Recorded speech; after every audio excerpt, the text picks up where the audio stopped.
NEC বৈঠক আমাদের জন্য অত্যন্ত আনন্দের বিষয়। যে এতদিন ধরে তো আমরা শিলং, আসাম এইসব জায়গায় যেতাম, তো এইবার প্রথম ত্রিপুরাতে এনইসি বৈঠক হচ্ছে।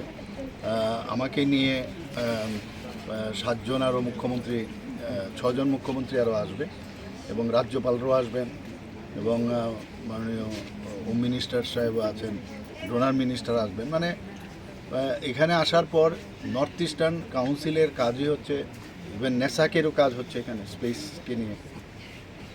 তো সেই বিষয়ে আমরা আমাদের ত্রিপুরার কিছু সমস্যা আছে, বর্ডারের সমস্যা আছে, পোরাস বর্ডার আছে, আমাদের এখানে ডেভেলপমেন্টের বহু ইস্যু আছে, সেইগুলো নিয়ে আমরা কথা বলবো।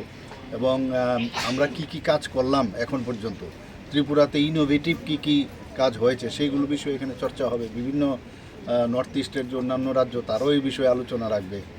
এবং আমি আশা করি যে আমি কালকেই খুব সম্ভব আমি কথা বলেছিলাম একটা রিভিউ মিটিং করব, কি কোন কোন জায়গায় কী ব্যবস্থা, কারণ এত লোক আসছে, তাদের প্রপার থাকার ব্যবস্থা, এইসব বিষয়ে আমরা কথাবার্তা বলেছি। স্যার ডেটটা কি ফাইনাল হয়েছে?